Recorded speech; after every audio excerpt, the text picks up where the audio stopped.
Buenas tardes a todos, es bueno estar de vuelta después de lo que espero que haya sido una muy buena semana de 18, que han podido descansar, comer, disfrutar con la familia, bailar su buena cueca. Pero por supuesto cada domingo nos toca a nosotros adorar y escuchar la palabra de Dios siendo predicada. Así que les voy a pedir por favor que abran sus Biblias en el Evangelio de Mateo, capítulo 9, versículos del 9 al 13. Mateo capítulo 9, versículos del 9 al 13. Y estamos en medio de nuestra serie de Mateo que habla de este Salvador prometido que es Jesucristo. Y la última semana, Pablo nos estuvo, candidato al ministerio Pablo, estuvimos viendo la historia de Jesús cuando sana a un paralítico, pero más allá de sanar su enfermedad, él sana algo mucho más profundo, que es su pecado.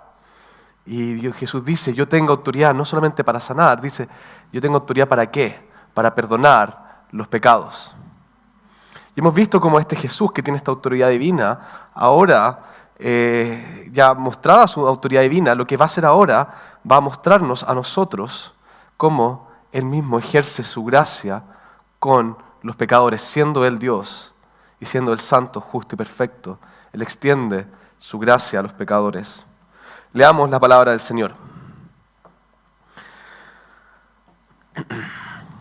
Pasando Jesús de allí, vio a un hombre llamado Mateo que estaba sentado al banco de los tributos públicos y le dijo, sígueme.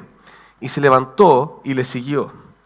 Y aconteció que estando él sentado a la mesa en la casa, he aquí que muchos publicanos y pecadores que habían venido se sentaron juntamente a la mesa con Jesús y sus discípulos. Cuando vieron esto, los fariseos dijeron a los discípulos, ¿por qué come vuestro maestro con los publicanos y pecadores? Al oír esto, Jesús les dijo, los sanos no tienen necesidad de médico, sino los enfermos. Id pues y aprended lo que significa misericordia quiero y no sacrificio, porque no he venido a llamar a justos, sino a pecadores al arrepentimiento. Palabra del Señor, oremos. Amado Padre Celestial, gracias por tu palabra que es fiel y verdadera. Gracias por el testimonio que tenemos de Jesucristo y gracias por esta historia de gracia y amor con nosotros que tú nos muestras. Te pido, Dios, que de acá salgamos animados, de acá salgamos acogidos por ti, que de acá salgamos, Dios, con una visión más grande de nuestro Salvador con la que nosotros entramos. Que tu Espíritu Santo esté dando ese testimonio en nuestros corazones. Te oramos por esto en el nombre de nuestro Señor y Salvador Jesucristo. Amén.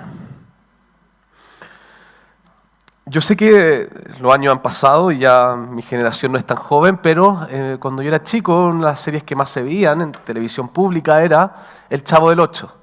No sé quiénes aquí, probablemente algunos de ustedes ya están medio pasaditos y nunca vieron El Chavo del Ocho, pero el resto de nosotros, yo creo que todavía la mayoría de los que están acá, crecieron viendo El Chavo del Ocho. Y esta es la historia de un chico, es un niño, que está interpretado por un adulto, que vive en situación de calle, en una vecindad, en donde hay varios vecinos, cada uno con sus personalidades particulares. Y dentro de estos vecinos hay un niño que se llama Kiko. Kiko, también interpretado por un adulto, pero es un niño caprichoso, que es, como nosotros diríamos, muy apegado a su mamá. Tiene una mamá sobreprotectora, doña Florinda, y a Kiko le encantaba salir y jugar con el Chavo y la Chilindrina. Y a veces también tenía cruces con otro caballero, también en la vecindad, un vecino que se llamaba Don Ramón. Pero cuando Kiko jugaba con el Chavo y la Chilindrina, y como el Kiko tenía una personalidad muy difícil, muchas veces se ponía a pelear y terminaba llorando, ¿y qué hacía para defenderse? Llamaba a su mamá. Y su mamá le decía, como mamá sobreprotectora, le decía, Kiko, ven conmigo, no te juntes con esta chusma. Kiko decía, chusma, chusma, les pegaba y se iba. Pero esa era la frase que su mamá le decía, no te juntes con esta chusma. ¿Cómo tú, un hijo mío, te vas a juntar con este niño vagabundo que está viviendo en la calle, que nadie quiere? Tú no estás a ese nivel, Kiko. Ven tú conmigo, ven tú con tu madre. Bueno, Jesús estaba, como ya dijimos, hablando recién de cómo Él vino a perdonar a los pecados. Como Él tiene autoridad para decir, tus pecados te son perdonados. Y esto es una enseñanza muy importante, a tal punto que Mateo hace un quiebre dentro de las historias de milagros de Jesús, donde Jesús muestra su autoridad divina, para ejemplificar, en mejor caso, de cómo Jesús se involucra con justamente la chusma para traerles gracia y misericordia. Y en esta historia nosotros tenemos, en primer lugar, tenemos tres personajes que tenemos que nosotros investigar. En primer lugar, tenemos que hablar de los pecadores, aquellos pecadores que están muertos en sus pecados, que están en contra y caminando en contra de la voluntad de Dios, que son esta chusma. Vamos a hablar de la chusma. En segundo lugar, tenemos que nosotros también hablar de el Kiko y la doña Florinda.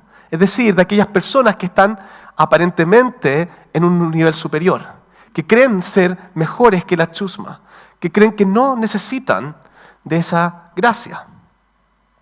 Y en tercer lugar, y por supuesto más importante, vamos a hablar de Jesucristo, quien es el único santo, y Él es quien realmente viene y trae esa misericordia a esa chusma que nadie quiere.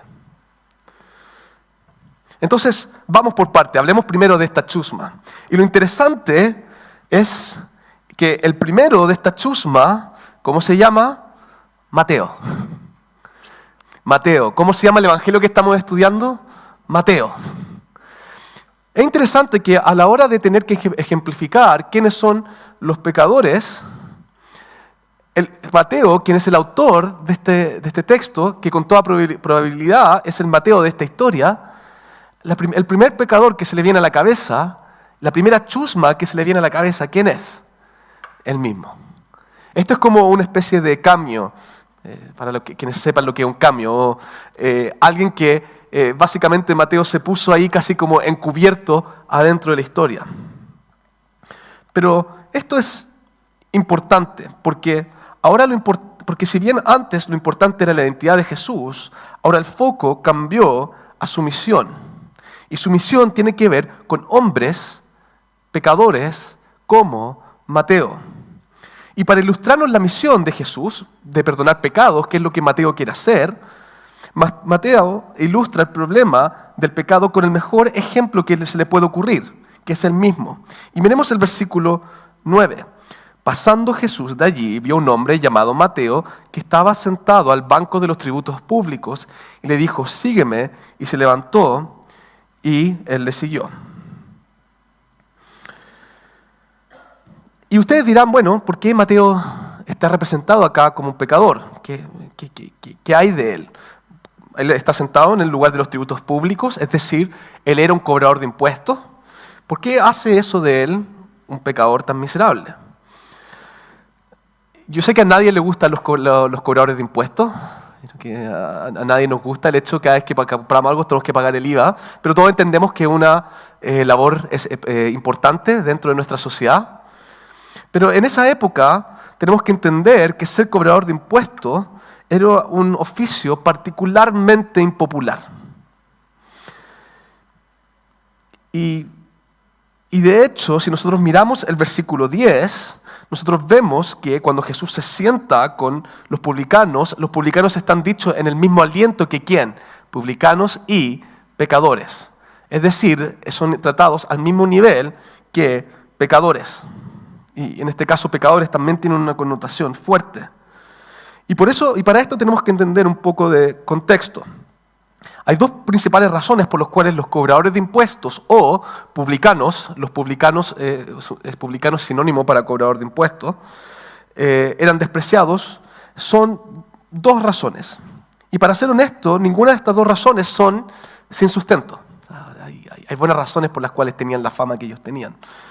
La primera es que eran notorios por recolectar más impuestos de lo que deberían para quedarse con la diferencia. Es decir, tenían que cobrar 100, en vez de cobrar 100, cobraban 110, entregaban los 100 y se quedaban con 10. Y con eso ellos se enriquecían. Y Y esto significaba que muchos de los publicanos se hacían ricos a costas de la población y era poco lo que se podía hacer al respecto. Y eso ya de por sí ya nos genera bastante desprecio por personas que hagan eso. A nadie nos gusta la corrupción. Pero la segunda razón es quizás aún más importante. Israel estaba siendo ocupado por los romanos y los impuestos que se cobraban eran para este pueblo extranjero que oprimía a Israel. Y los publicanos, que eran judíos, ¿qué hacían ellos? Ellos en representación de Roma, que era una fuerza extranjera que ocupaba a Israel y que eran opresores contra Israel, ellos eran los agentes de Roma siendo judíos y les cobraban impuestos a sus propios connacionales para este pueblo tirano que estaba sobre ellos mismos. De hecho, hace no mucho tiempo habían tenido una guerra contra Roma o una especie de rebelión contra Roma. Entonces eran esencialmente traidores a la patria.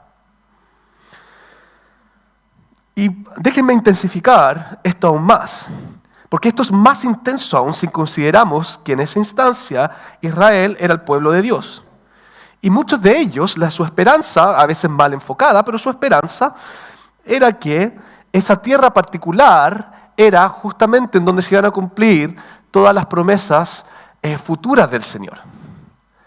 Es decir, que nosotros como pueblo de Dios tenemos como Israel tenían el destino de que este iba a ser nuestra nación política y que con esa nación política vamos a básicamente dominar y todos van a venir a Dios por medio de nosotros. Entonces el hecho de que Roma tenga ocupada a Israel, bueno, te genera un problema.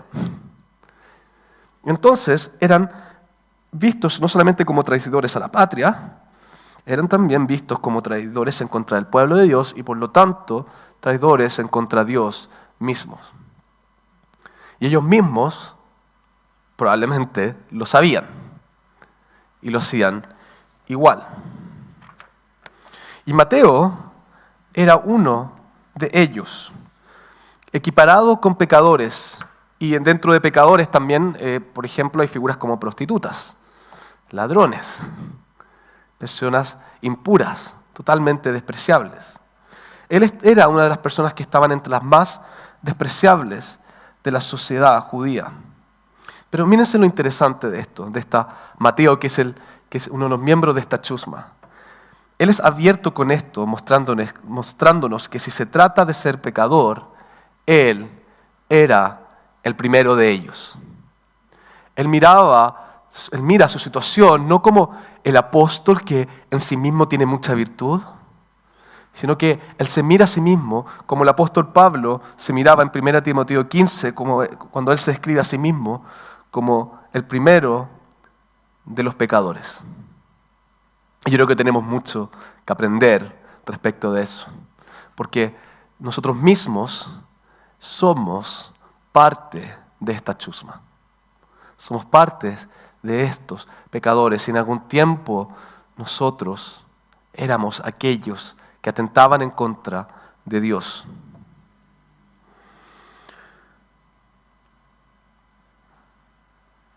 Y lo sorprendente de esta historia es, como dijimos antes, Mateo, él estaba en la suya. Él estaba haciendo lo que los cobradores de impuestos hacían. Y lo increíble es que cuando nosotros miramos el versículo 9, no fue Mateo el que buscó a Jesús, fue Jesús el que buscó a Mateo. Por eso él le dijo, vio a un hombre llamado Mateo que estaba sentado al banco de los tributos públicos y le dijo, sígueme, y se levantó y le siguió. ¿Quién pensaría que un hombre tan inmundo como Mateo pueda pasar a ser un discípulo de Jesús? Y eso, y me adelanto, es lo espectacular de la gracia. Eso es lo increíble del trabajo de Dios sobre nosotros. Dios en su gracia se deleita de tomar a los más inmundos, como Mateo, y restaurarlos. Y aquellos que están perdidos como nosotros lo estábamos, solamente la acción de Dios sobre nosotros es capaz de restaurarnos. ¿Por qué? Porque no estábamos buscando a Dios, sino que Dios era quien nos tenía que buscar a nosotros primero. Y quiero que noten en el versículo 10 la escena. Porque estaban los pecadores, estaban los publicanos, estaban aquellas personas que eran, otra vez, prostitutas, ladrones, impuros, personas que a todas luces eran lo peor de la sociedad. ¿Y qué escena tenemos? Y aconteció que estando él sentado a la mesa en la casa, he aquí que muchos publicanos y pecadores que habían venido se sentaron juntamente a la mesa con Jesús y sus discípulos. ¿Qué hizo Jesús? Se sentó en la mesa con ese grupo. Ese grupo de personas que quizás ni tú ni yo estaríamos dispuestos a sentarnos. Pero Jesús se sentó con ellos. Pero lo hermoso es que esa es la mesa en que nos sentamos nosotros.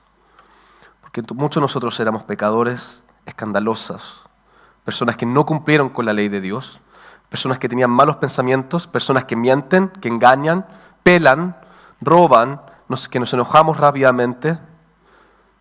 La iglesia es como esta mesa en donde están los primeros de los pecadores. Mateo no cuenta esta historia para decirte que él era más pecador que tú. Él no se pone a sí mismo ahí para que tú digas, yo no soy tan pecador como Mateo. Es para que tú veas la visión de ti mismo que tienes que tener antes de Cristo. Estabas totalmente perdido al mismo nivel que Mateo.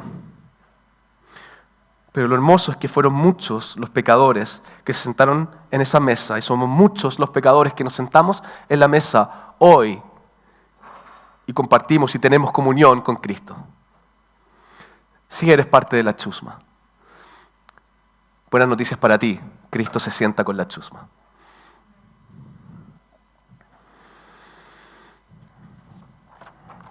Tenemos que ir ahora a los segundos personajes, que nunca fallan y siempre están ahí para arruinar la fiesta.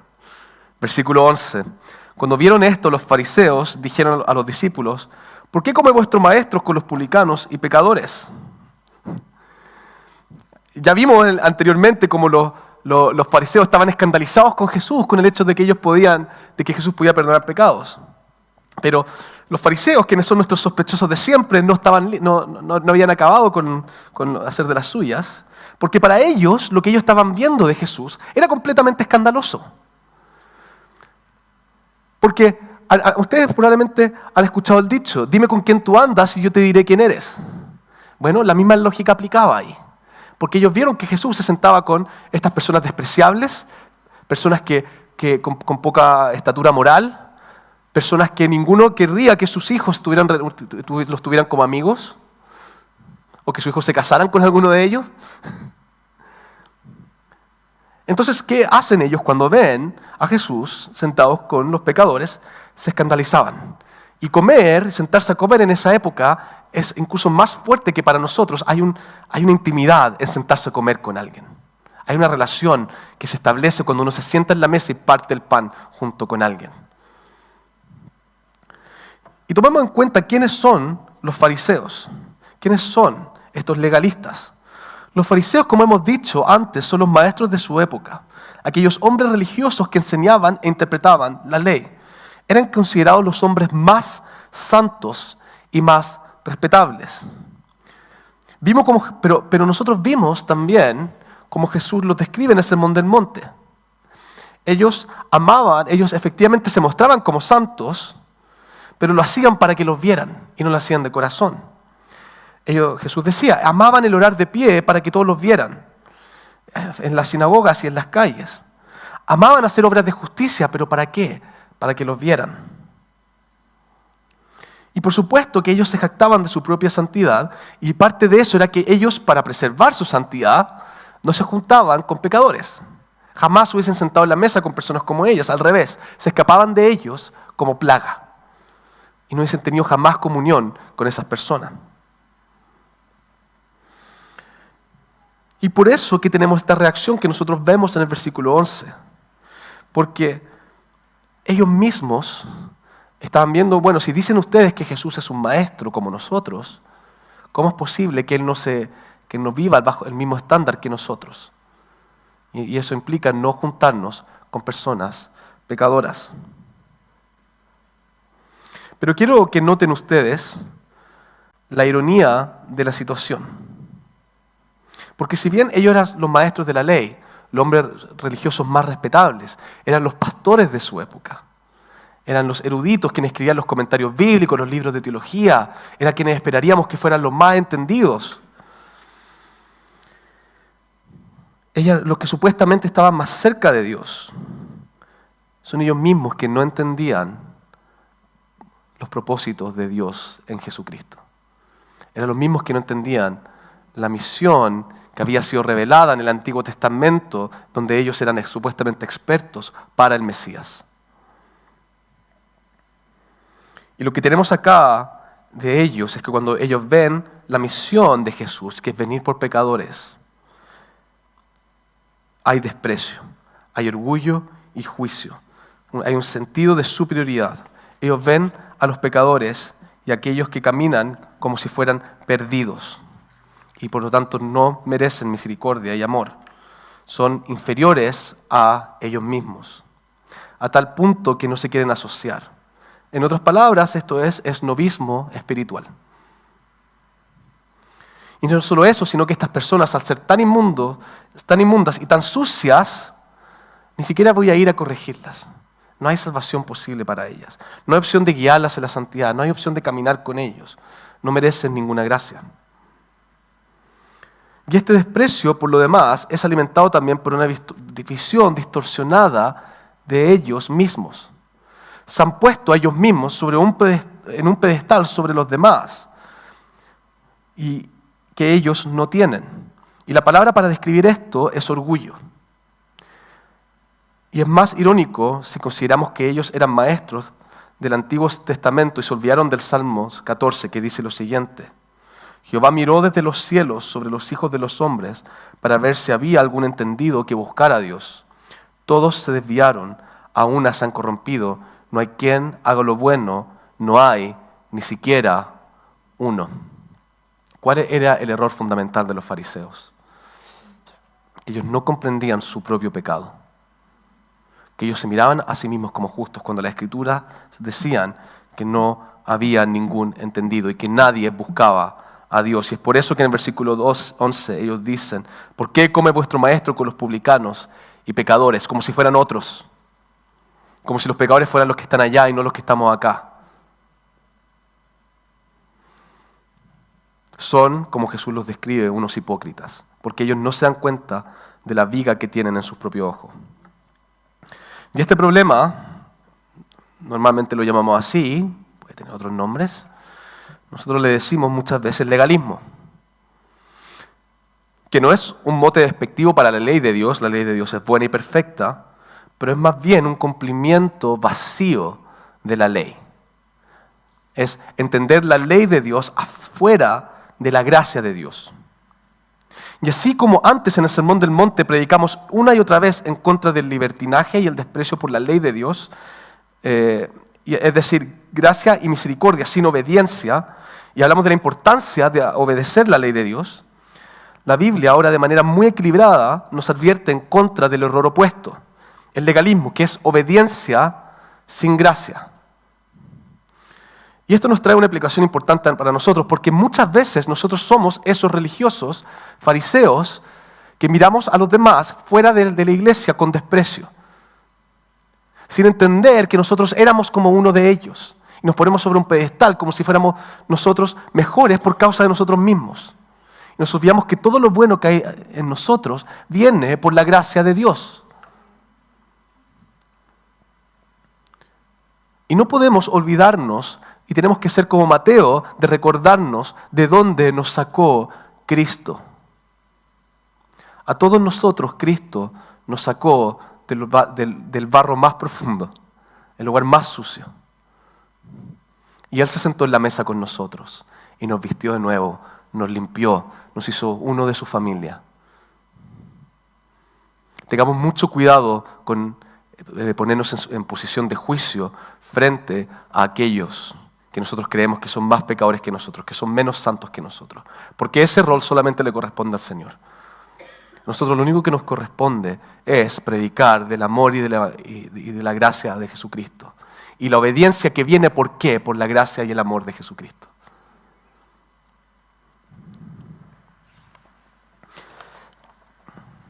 Y si todavía esto es algo que te cuesta, déjame recordarte lo siguiente. Voy a hacerte la siguiente pregunta. ¿Pecaste esta semana? ¿Pecaste ayer? ¿Pecaste hoy? ¿Pecaste en la última hora? ¿Fueron tus obras perfectas delante de Dios? 24/7. Que esto sea un recordatorio de la humildad que tenemos que tener, de que todo lo bueno que hay en nosotros viene de Jesucristo y no por nosotros. Y en tercer lugar, tenemos al personaje más importante, Jesucristo como el Salvador misericordioso. Porque la solución al legalismo es dado por Jesús mismo en los versículos 12 y 13.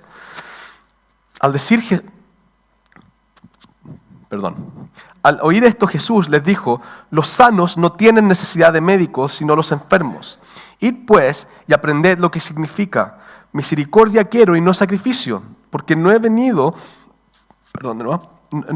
a llamar a justos, sino a pecadores al arrepentimiento. Jesús, en su respuesta a los fariseos, nos muestra cuál es el sentido real y principal de su venida. Y nos muestra cuál realmente es la voluntad de Dios que se manifiesta en Él. Y vimos ahora que los fariseos tenían una falsa percepción de sí mismos y se elevaban a niveles de santidad que realmente no tenían. Pensemos ahora en el caso de Jesús. A diferencia de los fariseos, Jesús sí era santo. A diferencia de los fariseos, Jesús sí podía decir que no hay ninguna mancha en mí, y por lo tanto yo estoy en un peldaño sobre los demás en cuanto a mi estatus moral y ético y obediencia al Señor. Vamos incluso más profundo que eso. Más aún, Jesús, como ya hemos visto, es el Dios encarnado. Es decir, Él es ese Dios santísimo en quien no hay mancha, a quien le corresponde todo el juicio, a quien tiene todo poder. Y aún así, Jesús mismo se sentó en la mesa con los pecadores. Si había alguien que pudiera haber dicho: no, yo no me puedo mezclar con el pecado, o no puedo habitar frente al pecado, no mezclar, mala palabra, entonces era Jesús. Pero eso no fue lo que hizo Jesús. Jesús se sentó en la mesa con prostitutas, vagabundos, publicanos, traidores, mentirosos, asesinos. El único hombre que es realmente santo y perfecto en toda la historia, sentado y compartiendo con personas como estas, compartiendo con la chusma. Y por otro lado, hombres hipócritas que no son más que pecadores, llorando y quejándose porque Jesús no debiera hacer eso. Es bastante irónica, incluso un poco chistosa la situación.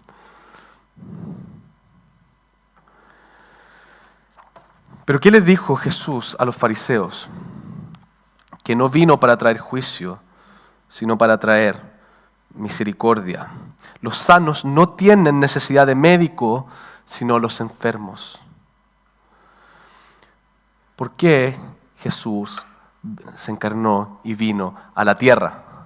Justamente porque habían pecadores.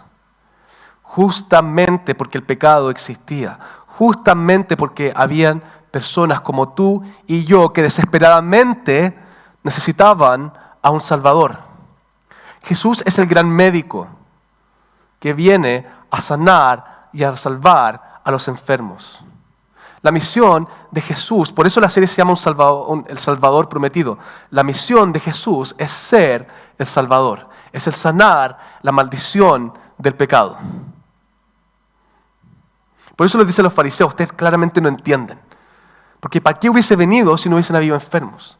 ¿Para qué hubiese venido si me hubiese ido a un cerro y no me relaciono con aquellos que necesitan de gracia y de misericordia?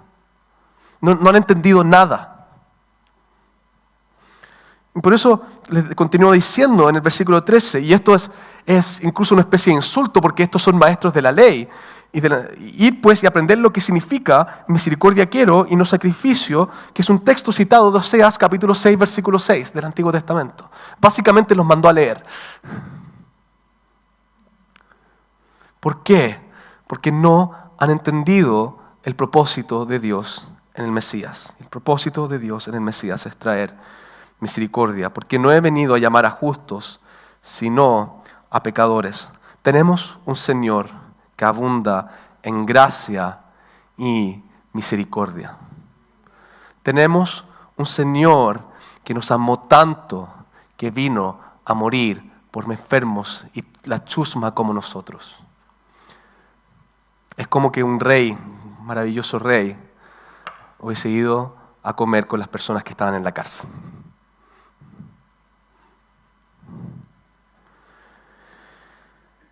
Y a veces nosotros olvidamos esa misión de Jesús y nos enfocamos más en enjuiciar y condenar a los que no son como nosotros.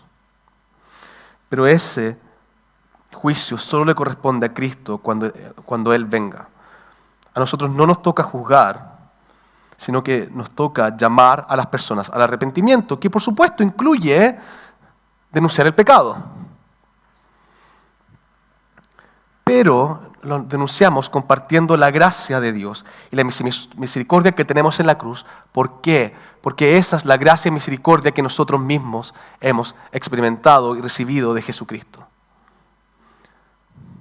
¿Por qué nosotros podemos ser como Mateo, personas que realmente entienden la misión de Jesús? Justamente porque nosotros estábamos enfermos. Porque Jesús vino como personas por mí y por personas como tú. Nuestra misión es sentarnos en la mesa con los pecadores, con los que están más lejos de Dios, con las personas más rechazadas de nuestra sociedad, criminales, asesinos, violadores, personas inmorales e inescrupulosas, aquellos que nadie quiere tener como amigo, aquellos que no tienen cómo salvarse a sí mismos. Porque si Jesús se sentó con ellos, entonces nosotros no somos lo suficientemente buenos ni santos para no hacerlo. Nuestra misión es llamarlos al arrepentimiento como Jesús nos llama a nosotros al arrepentimiento, para que la gracia de nuestro Señor se haga manifiesta en esas personas, porque para esas personas vino Cristo, para enfermos como lo éramos tú y yo. Y si tú eres alguien que nos miras o que estás aquí y no eres cristiano y sientes que eres inmundo y que no es posible que alguien como tú pueda ser restaurado, hay una buena noticia para ti, que Cristo vino para personas justamente como tú. Si tú eres pecador, la cruz es para ti. Si tú eres un publicano, un miserable, Jesús es para ti. ¡Qué bueno! Porque para eso vino Jesús.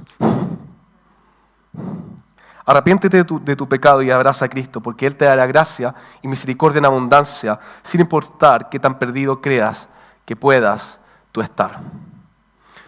Y si tú eres un cristiano que lucha con tu pecado y ves que aún la enfermedad habita en ti, que aún que crees que tienes pecados tan profundos y tan fuertes que Cristo no puede mostrarte misericordia, aquellas cosas que tú haces cuando nadie te ve, aquellas cosas que tú piensas y que nadie ve, tú que conoces lo profundo de tu corazón, no creas que estás tan lejos de Dios como para volver a Él. Porque Cristo también, aún hoy, Él es tu médico y aún hoy Él es para ti. Aún después de conocerlo, Él sigue siendo quien obra por nosotros. Y se sienta en la mesa con nosotros para siempre. Porque Él vino a llamar no a justos, sino a pecadores como tú y pecadores como yo. Oremos y démosle gloria a Dios por el gran Salvador que tenemos.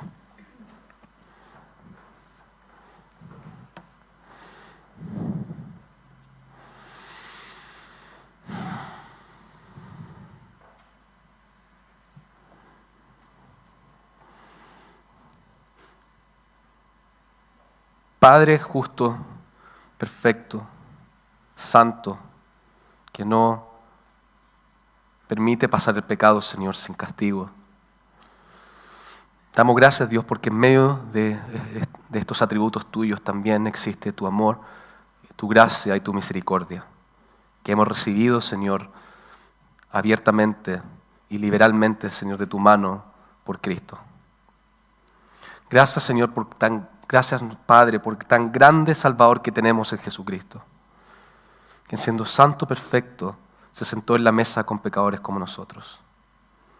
Y miramos con entusiasmo, Dios, y con esperanza el día que estemos sentados en esa mesa, cuando Cristo venga, junto con todos los santos en la historia, y podamos rearmar esta escena, Dios, en que aquellos que eran pecadores, aquellos que estaban perdidos, están hoy día en la mesa, Señor. Van a estar en ese día en la mesa, reconciliados con el Padre, junto con Jesucristo, y habitando y teniendo comunión con Él para siempre. Te pido, Dios, que nos des humildad, que nos des entendimiento para saber de dónde fue que nos sacaste, para que no nos dejes enorgullecernos a nosotros de nuestra propia santidad y de nuestra propia justicia, y que siempre entendamos que todo lo bueno, Señor, proviene de ti. Que no nos jactemos, Dios, de lo que nosotros hacemos en nosotros mismos, sino de lo que tú haces en nosotros. Y danos amor como el que tenía Cristo por los pecadores. Danos misericordia por aquellos, Dios, que caminan lejanos de ti, para que nosotros podamos ir en ese mismo amor y en esa misma misericordia para compartirles el Evangelio, para que ellos también reciban lo que nosotros hemos recibido.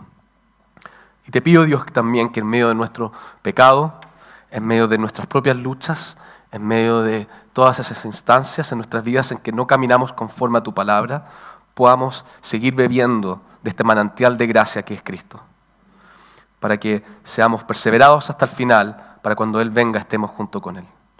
Oramos agradecidos en el nombre del Padre, y del Hijo, y del Espíritu Santo. Amén.